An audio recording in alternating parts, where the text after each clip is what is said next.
As you know, on Sunday night or Monday morning of every week, we post a new expository semiotics explaining why we would choose which lectionary readings.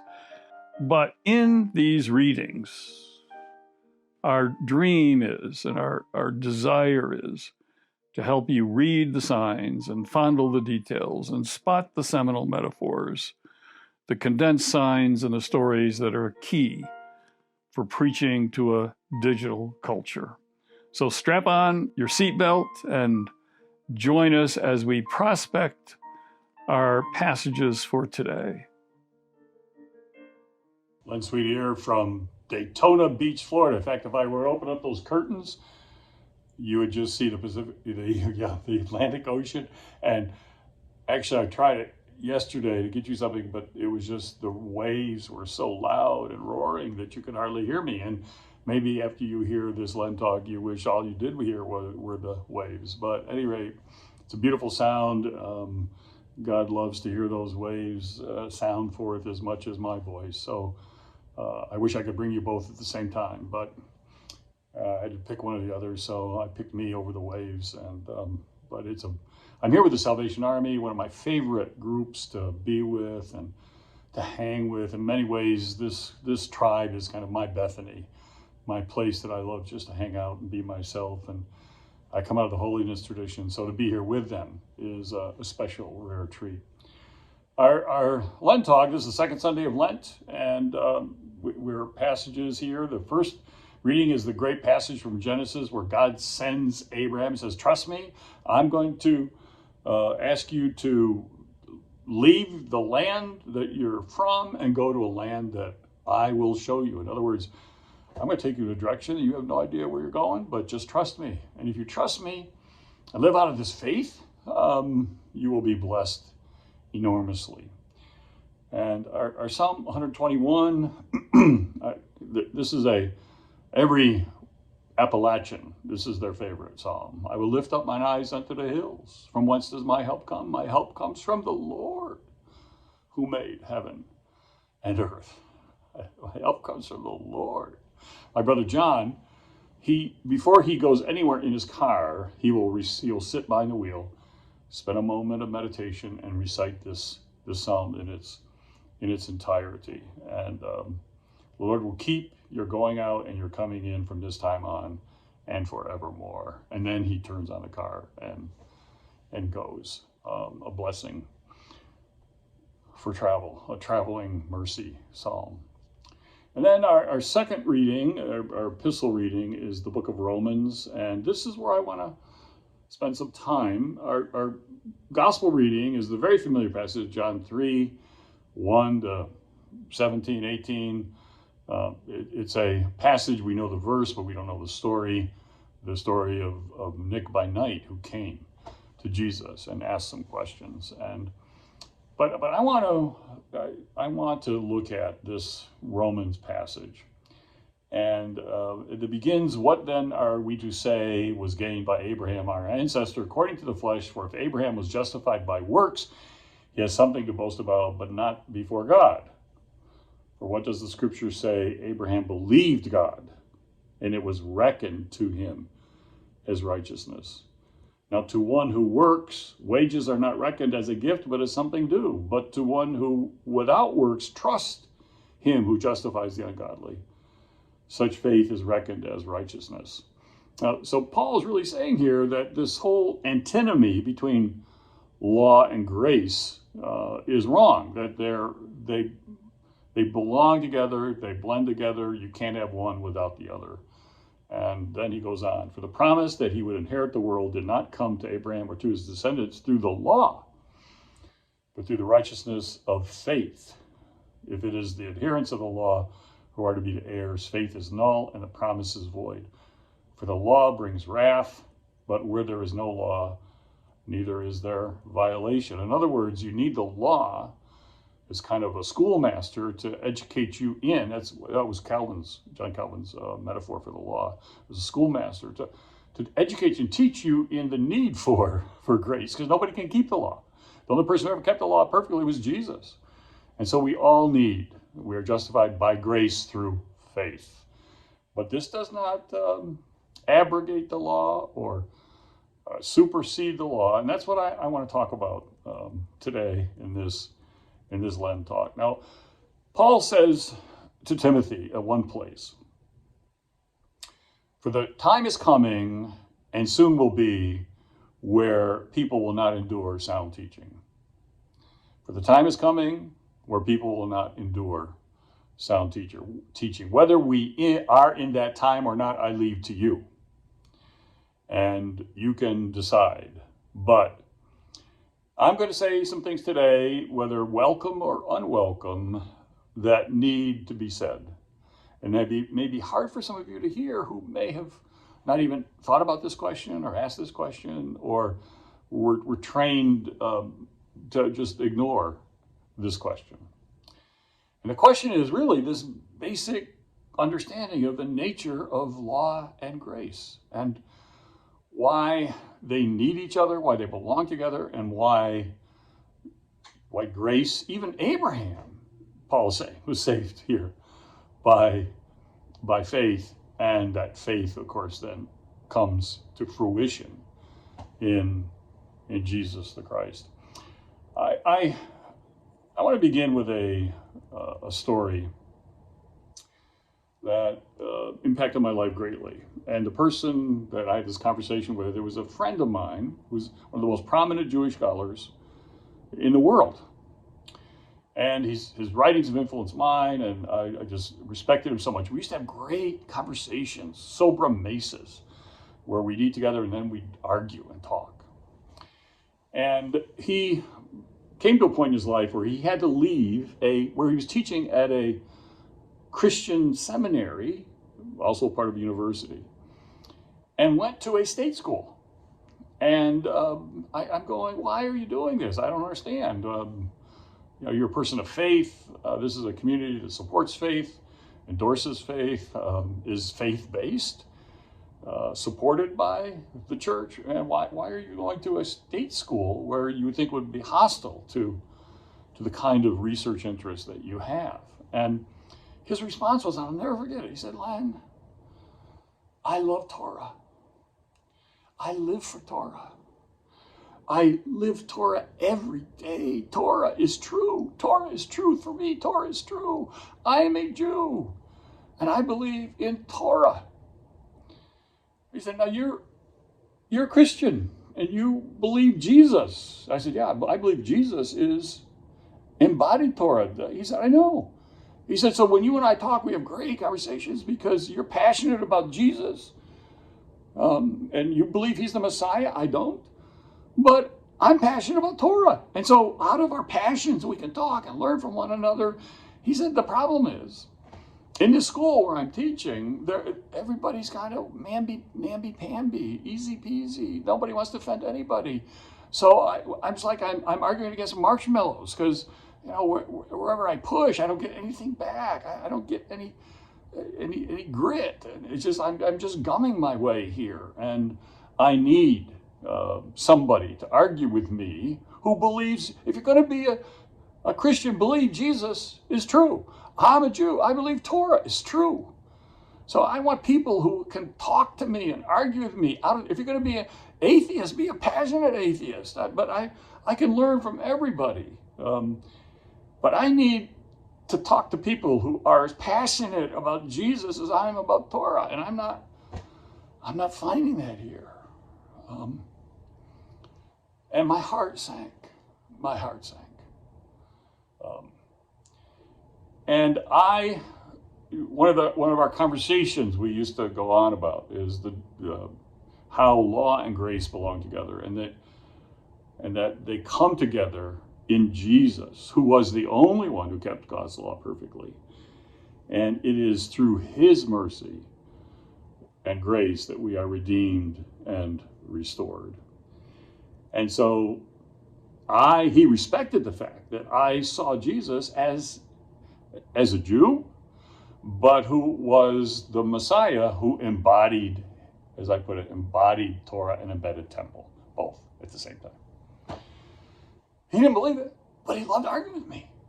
And he wanted somebody who was going to argue with him out of a position of conviction, confidence, and passion. Now, we are seeing in the church today, and even in some circles you'd never think you'd see it in, we're seeing in the church today a case being made for unhitching, that's not my phrase, unhitching the Old Testament from the New. Now, this idea that we can just kind of ditch the Old Testament and just focus on the New is not new, and I get it all the time. Because in these LenTalks, as you'll notice, I'm as apt to preach and to meditate and help you with texts and passages from the Hebrew Bible, the Hebrew Scriptures, as I am from the Second Testament, I call it, the First Testament and the Second Testament. And people, Len, every sermon I preach from the Gospels. You never preach from epistles? No, why can't you do LenTalks just on every time? Just choose the Gospel. Don't even look at the other passages. Just choose the Gospel. That's what we need. We need Gospel. Gospel's good news. No, the whole Bible's good news. The whole story's good news. What do you mean? Just the Second Testament's good news? But this is an ancient problem. And there was, in the early church, there was this guy named Marcion. And Marcion said, no. I didn't even want to look at the Old Testament. The God of the Old Testament is a very different God than the God I know of in the New Testament. He said the God of the Old Testament is a demagogue. It's a God of violence, a God of anger, a God of wrath, a God of fear. And he created a following called Marcionites that followed him. And the Marcionites are still with us. You can see the Marcionites even in the language of Old and New Testament, which is why I use First Testament and Second Testament. But the idea, okay, this is old. We don't have to deal with the old, but let's just recognize that it's there. But let's go on with the new. No. And I understand that this is a kind of academic fashion, if you will. Reinhold Niebuhr, one of the four great theologians that America's produced, arguably, there may be more, but he used to say, and he influenced and infected, I think, a lot of people, that any argument that Jesus is to be found in, as he put it, the Old Testament, any argument that Jesus in any way is the fulfillment of the promises of the Old Testament is an intellectual form of anti-Semitism. That was his phrase, anti-Semitism. And nobody wants to be seen as anti-Semitic. Amy Jill Levine, a Jewish scholar of Judaism in Jesus' day. In fact, her annotated New Testament, her Jewish annotated New Testament, is invaluable. I use it all the time. But you got to use it carefully, because she wants not just to show the Jewish roots of Jesus. And you all know that Jesus died a Jew, right? I mean, he did not die a Christian. He did not die to start a new religion called Christian. He did not die to make us into a new kind of Christian. Christianity is what we did to Jesus. He died as the last Adam. Let's get in the biblical story here. As the last Adam, who did what the first Adam couldn't do, which was to keep the law. And he kept it fully, completely, and in doing it and trusting and obeying every jot and tittle of his Father's will, he brings us back into the garden relationship, which we've been expelled from. And the fall has been reversed, and the curse has been broken. At Golgotha, the serpent's skull, the place of the skull, was crushed. And the power of sin and death was broken, finally, in the resurrection of Jesus. But she also wants to show that any early church view of Jesus as a Messiah is in some way anti-Semitic. And I do not agree with that at all. And I think, in fact, in some ways, the ultimate anti-Semitism is to make a case for the Old Testament having a bad God, a demagogue, a God of genocide, as Marcionites like to call it. This is Matthew 5:17. This is Jesus. I want you to hear Jesus in this. Do not think I have come to abolish the law or the prophets. I have come not to abolish, but to fulfill. For truly I tell you, until heaven and earth pass away, not one letter, not one stroke of a letter will pass from the law until all is accomplished. Therefore, whoever breaks one of the least of these commandments and teaches others to do the same will be called least in the kingdom of heaven. But whoever does them and teaches them will be called great in the kingdom of heaven. For I tell you, unless your righteousness exceeds that of the scribes and the Pharisees, you will never enter the kingdom of heaven. Jesus sees himself. In fact, the biblical writers see him as, in the beginning was the Word, and the Word, who's the Word? Logos. Who's Logos? Jesus. In the beginning was Jesus. The story of Jesus begins before all time. In the beginning was the Word was with God, and the Word was God. All things were created by him, and without him was not anything made that was made. In other words, creation itself is God's way of honoring and celebrating Jesus, the Son. So we have here a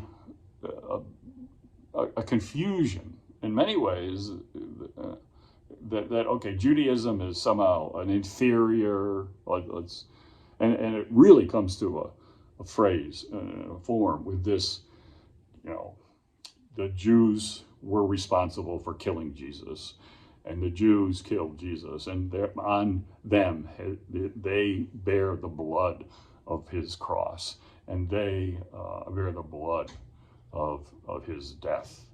And that is real anti-Semitism. That is real, this notion. I know that it's the Jews. I mean, read the story. It's Pilate. Pilate condemned Jesus to death. Now, he did it with recommendations and references and approvals and encouragements from a lot of people, including Jews. But he is responsible. The buck stops there. He's responsible for his action. That's why in the Apostles' Creed, it says, crucified under Pontius Pilate. The only person named in the Apostles' Creed for the early church to make clear. He was crucified under Roman law, and it was Gentile conscripts that nailed those nails. So you have, everybody seeks counsel from a lot of different people. A lot of people to give you a lot of different advice. And yes, there were many members of the Jewish community that saw Jesus as the Messiah. There were other members of the Jewish community that wanted to kill him. But the responsibility for the death of Jesus lay with the state, the temple state, if you will, the Roman state. We have these voices, and they're becoming louder and louder. And I just want to quote one of these voices, and this is an exact quote from a sermon. The Christian faith must be unhitched from the Old Testament. And here's exactly the words. Peter, James, Paul elected to unhitch the Christian faith from their Jewish scriptures, and my friends, we must as well. Really? I mean, I'm not seeing this. I'm not reading this. And the notion is that Christianity has lost a lot of its mojo, a lot of its magic, a lot of its appeal, because it keeps looking back and digging up old concepts like covenant, and law and stuff like that. By the way, when Jesus said, I no longer call you servants, I call you friends, the understanding of friends here has a covenantal content to it, and the key concept of ultimate friendship is covenant, but let's forget that. Here's another quote from the sermon. When it comes to stumbling blocks to faith, the Old Testament is right up there at the top of the list. When it comes to stumbling blocks to faith, the Old Testament is at the top of the list. This is not reading the Bible as one story. This is trying to ditch one part of the story because we don't know how to read it properly as Jews would read it, as my friend read it, as Torah is life. If you don't understand the meaning of law and the meaning of, you don't understand Judaism. And a lot of Christianity does not understand Judaism. When the fact is that to be a Christian, as Jesus, he was a Jew. So to understand Jesus, you got to understand Judaism. You got to be a little Jewish to be a Christian. So Matthew even goes so far. Is you ready for this? This is not unhitching. This is hitching. Matthew presents Jesus as the author, not the interpreter of the Torah. Matthew says crowds were astonished since he taught with authority as the author, not as scribes, as interpreters, but as the author. In other words, Jesus in some way even authored as the authority for Torah, as the Messiah. So I don't know how we got to this place.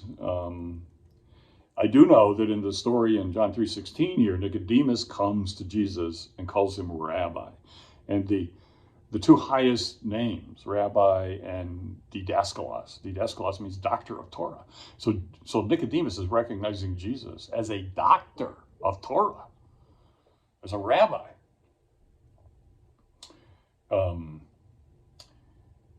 And Jesus echoes back to him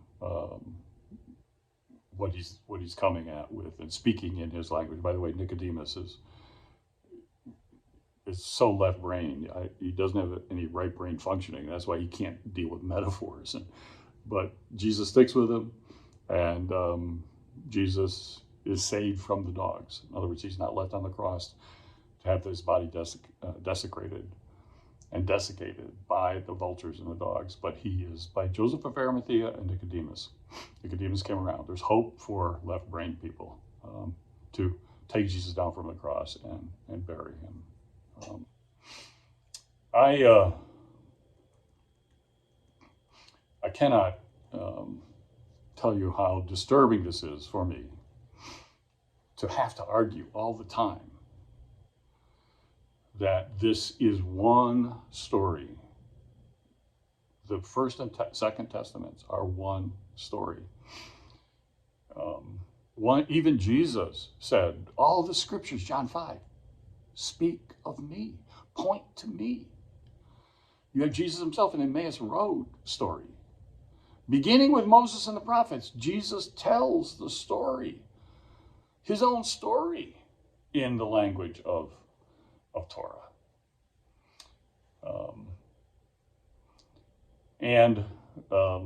He is arguing in all these cases that his own story is in continuity with Israel's past, and that the embodiment of Torah, defined not politically, not institutionally, but relationally. I have come to fulfill the law, is how Jesus puts it, with his own app. He has these apps called the Sermon on the Mount. And here's how this works. Therefore, if you're offering your gift at the altar, and there remember that your brother or sister has something against you, leave your gift there in front of the altar. First go and be reconciled to them, then come and offer your gift. In other words, what is more important than keeping the right protocols and processes of the religious and political establishments are keeping the right relationships, and those right relationships define your identity and define your life. So can we learn, please, this Lenten season, to trust the story, to trust the whole story, to read it as one story? Not to say, okay, that's not part of my story, that Old Testament. This is the beginning of my story. No, the beginning of the Jesus story begins at the beginning of time. It begins in Genesis 1 and 2. And that's why I use the language of First Testament, Second Testament, but 2 is an incomplete number. You know, there's Holy Trinity, but unholy Trinity. And the unholiness of just First Testament, Second Testament means that the Jesus story that begins before time and at the beginning of time continues on in your life and mine as we become Third Testaments. And that's my prayer for you this Lent, that you become a Third Testament to the glory, the wonder, the grace of God.